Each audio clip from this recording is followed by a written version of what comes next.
Week 3 of our series, The Unforgettable Life. A few years ago, I was invited by a friend to try mountain biking on some trails by his house. And in case you're wondering, just because we live in Ontario and we don't technically have mountains, it doesn't make it anything less, okay? It doesn't make it trail riding or anything entry level. We went mountain biking, and it was awesome. Okay, I will fully admit as I'm sharing this story that I was and still am very, very new to mountain biking. And so keep that in mind as I describe the events of that day. So we were flying down the trail, and my friend Matt was calling out things for me. Like, I was very new to mountain biking. So he thought he better try and keep me alive. He was like, watch the branch, handlebars, because did you know you can hit a handlebar in a tree and that's the end of you if that happens? And then all of a sudden he says tree, but remember we're mountain biking and there's trees everywhere. But it soon became obvious that there was a tree lying across the path, and Matt is already up and over this thing. And so I come up to it, and it's almost like the bike had a mind of its own. All of a sudden, the front tire goes up and over, and the back tire goes up and over, and I survive the tree, and I'm feeling like an Olympian. And Matt yells back, good job, that's level 1. Unbelievable. How rude. I thought so too. I did learn, however, that the mountain bike does not always have a mind of its own and doesn't always do what's expected. And then instead of the bike being up and over, it's you who is up and over the bike. Here's what I want you to think about this morning. It really is easy to get stuck at level 1 in our lives, right? It's easy to get stuck at level 1.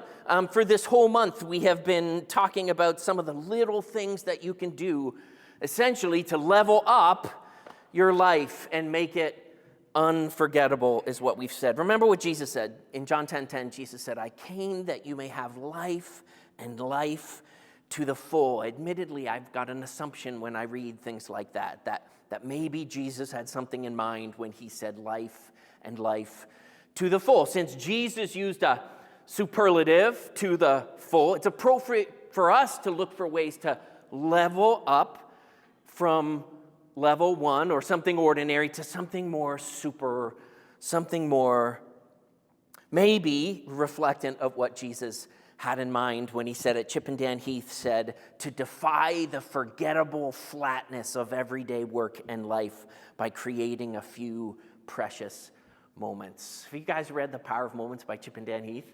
Such a great book. Think about that. A few precious moments. Have you ever had a precious moment? Some of you are like, oh, totally. Like I can think about those things that for some reason elevated that day, that experience beyond the mundane to something more powerful, certainly more precious. And so all series long, we've been saying that sometimes it's the simplest stuff. Do you remember that? It's the simplest ideas or habits or behavior that have what we said is even a disproportionately great power to do that, to elevate past level 1, past ordinary into something extraordinary, those little things that actually can transform your whole life. So we're going to continue talking about that. This is week 3. The title of today's message, for those of you who take notes, is The I in Team. Yes, there is. Yes, there is. I want to start with a quick survey. Can we do it? As you know, when we do surveys, I expect your total honesty, absolute transparency and vulnerability. When you were growing up, did you ever imagine what it would be like to have a superpower? Yeah? Okay. Do you still like to imagine what it would be like? Does it keep your hands up? Come on. This is just an observation about that. I know, you're that type, aren't you? You spend a lot of time thinking about this. Yes. And if that's you, you've probably thought about this, that there are 2 levels to superpowers, right? There's the top tier level superpowers, faster than a speeding bullet, right? Or the superhuman strength. There's a Wolverine who can heal from any injury or anything like that. Top tier. The other tier of lesser superpowers is like this lady. Do you guys know who this is? Her name is Sonia the Black Widow Thomas. Do you want to guess what her superpower is? Do you see the belt she's holding up? Sponsored by Nathan's and Pepto. Yes, her superpower is hot dog eating. This is the hot dog eating champ of the world, Sonia the Black Widow. Maybe you're not impressed by that. Okay, how about this one? This is actually true. You will doubt this. I have a friend who can lick his elbow. No, don't try it now. But when you get home, you go ahead and try that, and you just take a picture of that and send it to me. But it's true. My own son, for some reason, can splay his toes. Okay, it's not exactly webbed feet, so we don't really know yet if it helps with swimming. Like, I mean, on a particularly windy day, he could probably stand up, where some of the rest of us muggles would be pushed down. My suspicion is my son Shiloh might be quadridextrous. Yeah, just imagine discovering that. You're reading a book on the couch, and you decide to reach over and grab a drink. And you flip open the tab of the drink, and some of you aren't good at imagining this kind of stuff. If this is true, he will, of course, at some point discover this and decide to spend the rest of his life serving humanity with his superpower, because with great power comes great responsibility. You guys know that. Here's what I want you all to hear this morning. I believe there's a reason. I will say it again. I believe there's a reason. I believe there's a reason when you speak, people listen. I believe that there's a reason that you just remember people's names and their birthdays. There's a reason why, for some, numbers just compute to you better than they compute to the rest of us. There's a reason that you are who you are and that you can do what you can do. And I hope you're not thinking, no fair, the Buckle kid's got webbed feet. It's possible that that's what you were thinking. I don't want you to think that what you have to offer is insignificant. You have a gift, and you are a gift. You might know this in the Psalms, in the Bible. It describes you as fearfully and wonderfully made. You're incredible. I don't know if you know that. You are incredible. Each of us marvelously distinct, created on purpose, first in the image of God. I hope that you've had a chance to wrestle that to the ground. That you were created in the image of God. By itself, that gives you extraordinary dignity, extraordinary uniqueness and value, but also not just that you're created in the image of God. Scriptures say you're God's handiwork, created in Christ Jesus for good works. You guys remember the word that I used last week? Exploits was the word I used last week. Created in Christ for exploits that God has somehow prepared in advance for you. I want you to sit on that. You're thinking, exploits, Daryl? Really? Absolutely. And I'm not just talking about bold and daring things like me on a mountain bike, aggressive, inevitable. I'm not talking about that. I'm also talking about exploit as a verb, which of course means to make full use of. Yeah, I want you to let that sit for a bit. You were created for exploits, to make full use of. There's a reason you're so good at what you're so good at. There's a reason. 1 Peter 4:10 says to each of you, use whatever gift you've received to serve others as faithful stewards of God's grace in its various forms.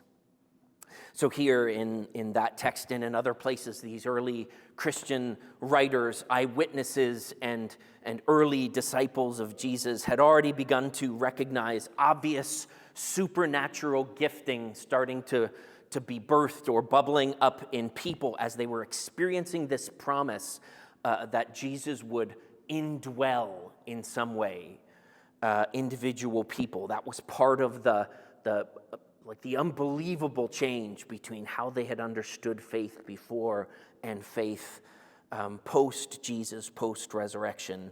God would indwell his people, and they were noticing things were changing.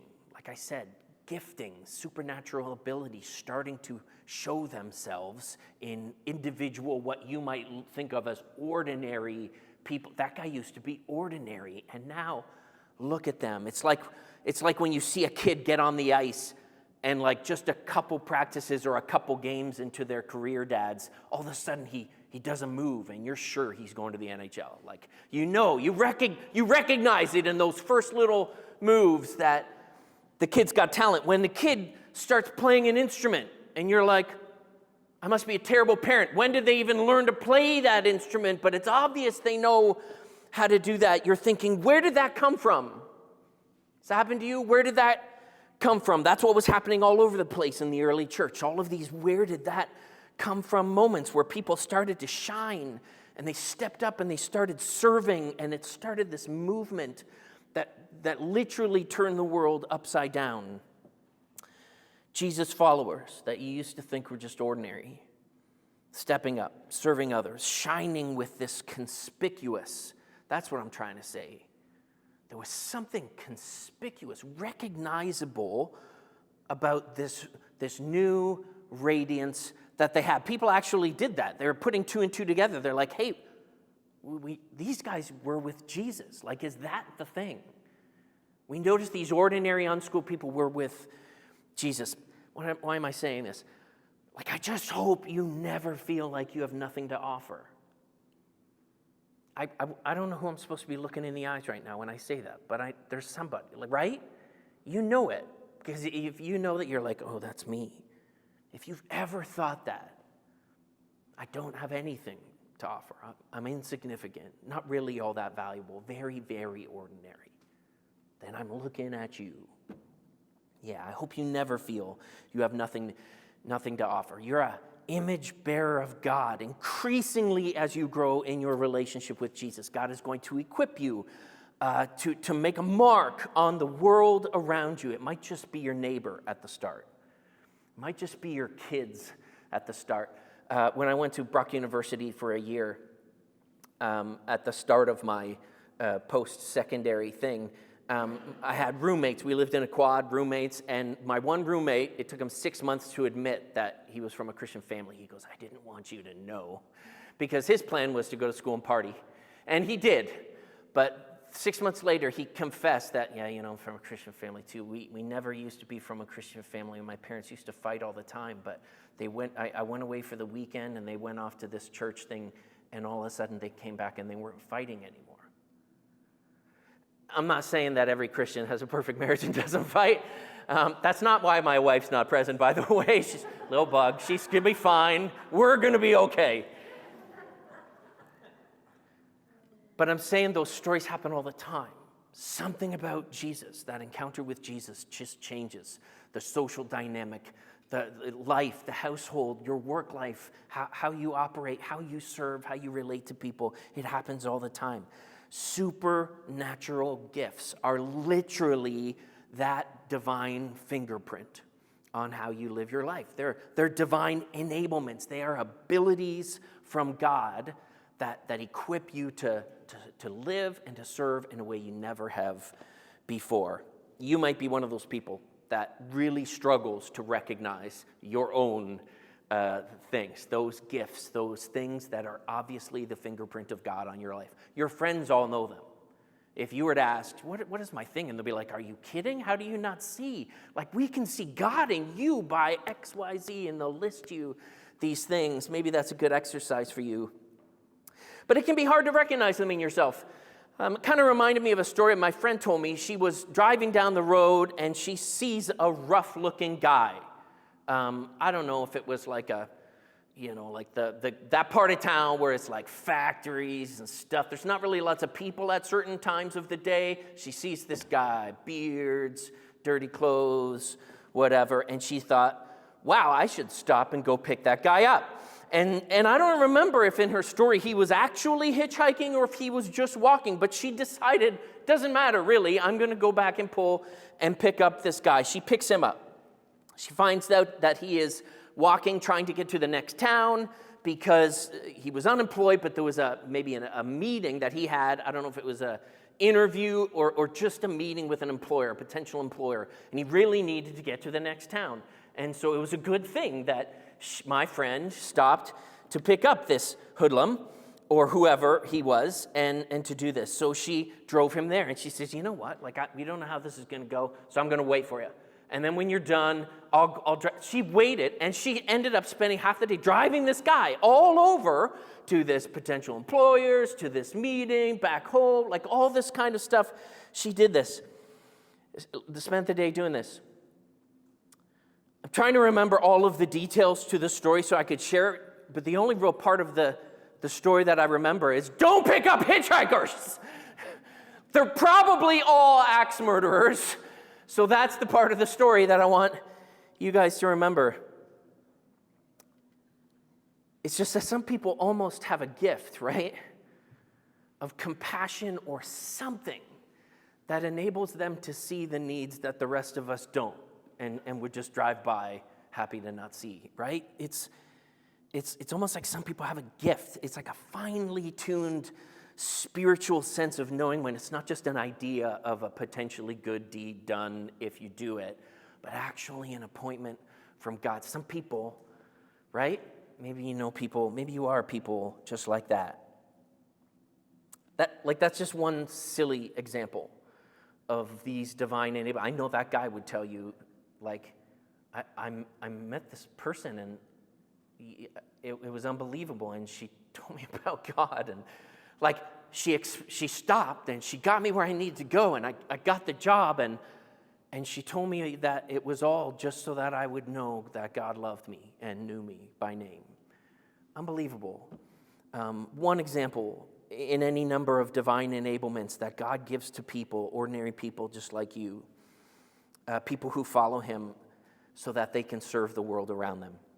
Remember, with great power comes great responsibility, right, Spidey? Okay, turn with me to Matthew chapter 25 if you have a Bible. Once again, if you go to the YouVersion Bible app, the little hamburger menu, did you know that's what it's called? With the 3 lines. If you click on events, my notes will be there. It'll help you get straight to the text we're doing and have a few questions. In the events tab, you can explore that on YouVersion Bible app. My notes will be up all week. Matthew 25, Jesus tells a strange story that he intends to be in some ways a metaphor for life. Now, I know that some of you, when you hear this story, you're going to think, that sure doesn't sound like my life. Again, this is another assumption that I make when I read certain things from Jesus, and this is the assumption. Jesus always sticks the landing, okay? So if Jesus thinks that this is a metaphor for your life, it's probably a metaphor for your life, even if you think you can't relate. And why would you say that? Because this is the parable of the bags of gold. And you're like, yep, that would be great, Daryl. A bag of gold. Verse 14 in Matthew 25 says, again, it will be like a man going on a journey who called his servants and entrusted his wealth to them.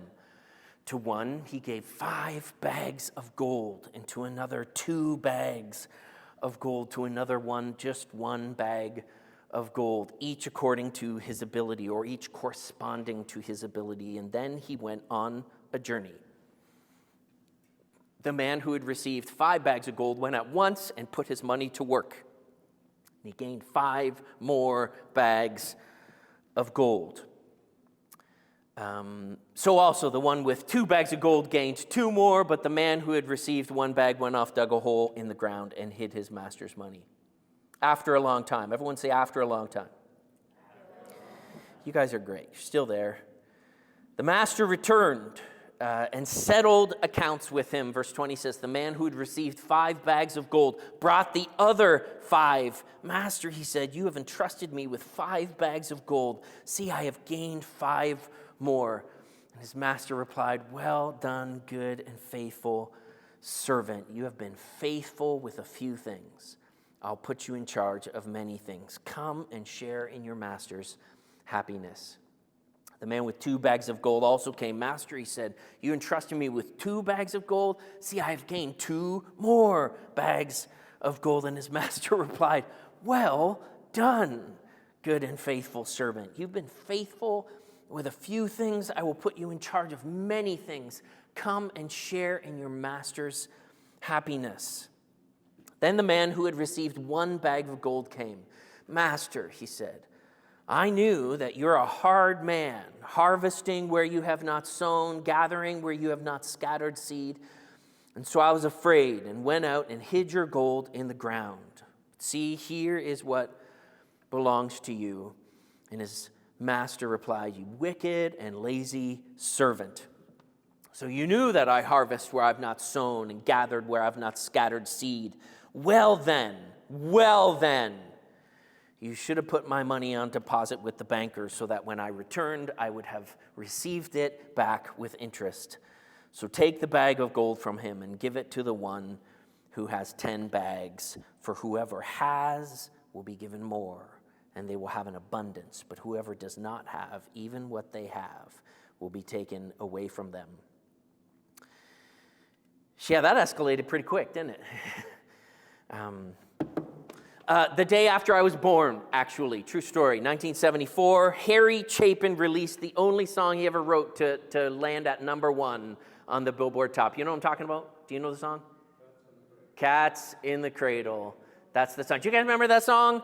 If you know, you know. It's about a man who becomes a father and then is repeatedly too busy, dads, to spend time with his son. But this boy looks up to his dad and he says, "I'm going to be like you, Dad. You know I'm going to be like you." That's the line in the song. Later, of course, the son grows up, graduates from college, university, and the dad's like, "This is great. We'll spend some time." And instead, the son just asks for the keys to the car or something like that. And so the dad gives him the keys to the car, and he's thinking, "My dad is great. You know, I'm going to be like you, Dad. I'm going to be just like you." Final verse, the now retired father calls his son and asks if they can get together. And the son's words are, "I'd love to, Dad, if I can find the time. You see, my new job's a hassle and the kids have the flu, but it's sure nice talking to you, Dad." And if you want to feel guilty about your parenting, dads, this is a great song for that. Just go ahead and listen. You're welcome. Matthew 25, maybe more than any other chapter in the scriptures, gives us a similar set of warnings and encouragements, right? They are both warnings and encouragements of maybe some of what Jesus had in mind, honestly, when he said, "I came that you may have life and have it to the full." Some of what he might have had in mind. First lesson from Matthew 25, I read it to you. You may even know it already. It's obvious. Do what you can while you can. That's easy, right? Do what you can while you can. I read this week about something I've heard of before, to jog your memory. It's called disaster fatigue. Have you heard of that before? Everybody out east is feeling that probably right now, disaster fatigue. And it's because all the preparation that goes in when there's a hurricane coming, all of the prep that goes in and the work, and then you lose power and you've got to save your fridge and your freezer and whatever. It just wears you down. That disaster itself, or if you live in a spot where there's a cycle of this kind of thing, just wears you down. I also read, though, this was encouraging, at least in the States, probably true here, faith groups provide the bulk of disaster recovery. Yeah, and of course it's coordinated from FEMA or government organizations or all that, but faith groups, like doing what needs to be done when it needs to be done. That's awesome. That's cool. When hurricanes hit, Jesus people do what they can to help their neighbors. Simple. I love it. Here's the thing. It shouldn't take a natural disaster to get you to gas up the chainsaw or slow down your car or use whatever gift you've got to serve others, right? Sometimes, though, it does take something like that to kind of prod us out and say, "Oh, wow, this is the kind of thing that I should go help."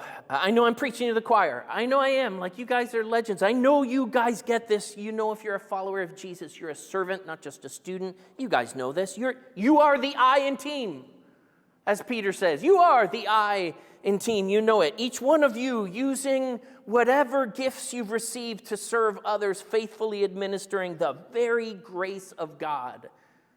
Imagine that you get to administer the grace of God in its various forms to the people you meet. I think that's what Jesus had in mind. I do. I think that's what he had in mind. Sometimes the smallest acts of grace that you share with others, as you serve right? They just make, it's not just that they make your life more meaningful, and they do. I actually think it makes life unforgettable. Those opportunities you have, precious moments to wield the grace of God in people's lives. And it's not just unforgettable to you, it's unforgettable to them. That guy never forgot when that strange lady picked him up and drove him around so that he could find work again. Don't miss that. There's urgency in Matthew 25. Right? There's urgency. Start today. Dads, they grow up quick. Right? From verse 13, the lesson is keep watch because you do not know the day or the hour when the master is going to return. And when he does, this is straight from the story, right? You don't want to be caught burying the bag. You want to be caught carrying bags. That's what you want. More bags. Do what you can when you can. Use the gifts you've got until Christ returns is a lesson. Serve others. That's obvious from the story. And I specialize in saying obvious things from up here. It's obvious. I have to admit, when I read this story, every time I'm thinking, what in the world is Bachelor number 3 thinking? When he says what he says so directly. You know what I'm talking about? Then the man who received the 1 bag came. Master, he said, I knew that you're a hard man. Harvesting where you have not sown, gathering where you've not scattered seed. And so I was afraid, and I went out and hid your gold in the ground. See, here's what belongs to you. Do you guys all know this story, right? This isn't the first time. What is he thinking? Was he right? Was he right? Like, the master doesn't really, contest the charges. He doesn't argue with what this guy says about him. Like, that's sure not how I think about Jesus. You're a harsh man. That's not what I think. I will say this if we have to think about this text. I think there are a lot of reasons why some people bury the gifts that God has given them to spend serving others. There are a lot of reasons. Some try and get tired, and so they give up, right? They become weary in doing good. There's a verse about that, remember. They become weary in doing good. They give up before they get to see the good, that if they had just kept going. That's that terrible thing to say, like, if I stopped today, would the breakthrough have come tomorrow? Like, am I only one day from seeing the impact of my service? Some try and they tire, so they give up. Some try and it doesn't go well. Like, it actually doesn't go well, or it doesn't pay well. Some try and it doesn't pay well, or they try and they fail and they give up. Some are lazy. I mean, probably not many. Like, it's not that they're all wicked. I don't want to paint everybody in a box. Not everybody is in the box. Maybe some are lazy, maybe some are wicked, but not all. Maybe some just forgot the instructions. They forgot that spark inside of them that tells them when they're serving others, using their gifts, man, this is what I was created for. You know that spark, right? They forgot the taste of that sweet spot sugar, that they know this is what life to the full tastes like. It happens sometimes. Even found people get lost. Sometimes we just forget that feeling, that knowing that we're doing what we were created to do. And when they do, you often see what you see in this story. At one point or another, people who forget or who stop or who don't, for whatever reason, they try and find an excuse to soften their own sense of regret. Or they deflect. They do, right? Sometimes, to try and find someone else to blame other than themselves. This guy actually tries to pin it on God himself. You are the reason that I'm not serving God. This is your fault. You're a hard person to work for, God. Like, if I risked it and then lost it, you would be angry. And so there's that. Beside, you don't need my little old investment. Like, there's so many people that are so much better, so much richer than me. You don't need my little investment. Someone could do a better job than I could, right? There's always someone better than me. Anything I do, like in the grand scheme, God isn't really going to make much an impact or a difference. So there's that to God. Then of course, if you read the story, you see the crack in his armor. Beside, I'm afraid. That's the crack, right? That's the moment of vulnerability. Have you ever faced your fear and turned and ran? We all do. We all do. That's what fears do. They turn you and they drive you in a direction that you never imagined that you would go. They drive you in a direction that you don't want to go. That's what fears do. This guy admitted that he let fear determine what he did for a whole season in his life. Whole season of his life. The chapter was titled Fear. Yeah. I was afraid, so I buried what I was supposed to spend serving others. Anyone here have a fear of public speaking? Come on up. No, I'm kidding. I'm just kidding. Right? Everybody's got fears, right? What are you afraid of? Public speaking. Fear of intimacy? Sure, some people aren't good at the relationship thing. There's reasons for that. Maybe something in the past, something happened. Fear of intimacy, fear of commitment, fear of rejection. Some of you fear what others might think of you. Some of you fear that others aren't thinking anything at all about you, and that's not good. Some of you fear suffering. Those of you who don't fear suffering are a little crazy, a little bit nuts. Some fear effort of any kind. Man, that looks hard. I don't like hard. I like easy. What if somebody sees me all sweaty? Yeah, some of you, that's your fear. Sometimes the things that we use to justify what we did do are really just the excuses that we use to justify what we didn't do, right? I've got all sorts of good reasons why I'm not whatever. That's just saying I really know what I should have been doing. I've spent a lot of time thinking about what I could have or should have been doing, which is why I came up with this great list that I'm happy to share anytime you ask. That's the excuses we make. Listen, all right? I am not saying that there is no such thing as a good reason not to serve or not to stop sometimes for a rest. That's not what I'm saying. I don't want you to hear me saying that, okay? I'm just saying that excuses aside, life goes by pretty quick, dads. That's it. That's what I'm saying. Don't forget just that life goes by pretty quick. God has created you for a purpose. You've been given a gift and a lifetime of experiences. What you have is a gift. It's a gift that the people around you need. And if what this parable predicts is true in any way, how we spend all that we've been given will someday be counted or measured or whatever that means.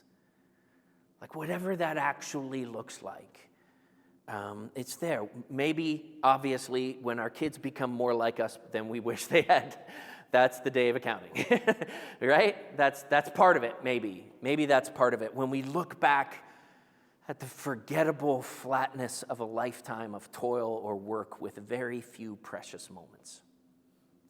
That's the day of accounting. Very few of the moments of the good stuff that makes life full and unforgettable. This is at least part of what's going on in the story. You guys, I probably don't have to tell you this. If you don't practice your golf swing, it's going to disappear. Off and to the right, probably in the woods, right? That's obvious. If you don't invest in making your marriage better, you're going to wake up one day and discover it's not what it used to be, right? This is obvious. As obvious as your golf swing, guys. Ladies, it's that obvious. If you don't pour your time and your talents and your resources that God has entrusted you with into growing a great church like this one, I don't know. I don't know how to finish that. Maybe one day there won't be any more great churches like this one. No, more likely, God is going to call up and raise up people who you'd think were ordinary, but all of a sudden are just behaving in extraordinary ways, and they will do the things that we weren't willing to do, and they will grow the great churches that we always dreamed we could be a part of. I think that's probably more likely. They'll spend their lives creating unforgettable moments, spending their time, their incredible talents, the superpowers that God gave them, even if it's just the weird stuff, I don't know what it will be. And they'll serve Jesus and the people that Jesus is dying to know. So let me close with this. Make your life unforgettable, good, and faithful, and share in your master's happiness. That's not bad, eh? Okay, now I'll preach the announcements. You guys know there's a lot of amazing opportunities right now at the Meeting House Waterloo where you can serve.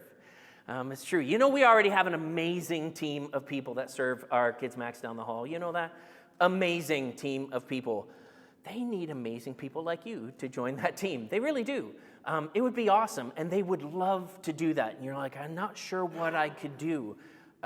Remember, sometimes it's easier for other people to see the fingerprints of God better than we can. So just have the conversation. You say, yeah, you know what could I do? How might I serve in Kids Mac? You know, we have a fantastic team that serves in AV and tech at the back, audio people, video, techs. You know, we could use someone like you because before the announcements, I ran over and pressed record on a camera so that we can film this for YouTube and for home churches. And then I ran over here instead of here, and it's like the Darrell Buckle circus going on right now, people. We could use some camera operators. We could use some people to help learn the tech and advance the tech. We'd be happy to have you join the team. There's 100 ways that you can serve meaningfully here at the Meeting House. And today is a great day to sign up. I'm going to leave you with this. Jesus said this in Luke chapter 10. Maybe you've heard this before. He said, you know what? The harvest is plentiful, but the workers are few. Have you ever thought about that? Jesus might be wrong. Yeah, no, he's not. Right? Like, he might be wrong. He's not wrong. What does this mean? It means that right now, all around you are people who God has been working at for days or weeks or months, who are more ready than you realize. And all they need is someone like you to hold out a hand and shake theirs, to welcome them, to help them fill in their connection card, help them figure out how to navigate Kids Min registration, just people like you who'll get up and pull out their instrument. You know, my wife, this isn't the reason she's not here, honestly, but I'll let you believe whatever you want. My wife misses feeling the rattle in her gut from a bass player. We need a bass player, people. I'm just telling you, if you play bass, we have a place for you. My wife will love to see you up there playing. Some of you are like, Darrell, everyone here plays the bass. We just didn't know you needed one. If the harvest really is out there, and if it really is plentiful, then all we need is a bigger team on board and bought in. That's all we need. Because God's done everything else. That's all we need. And I think it's what you were made for. I think it's at least a part of what Jesus had in mind when he said, I came that you might have life.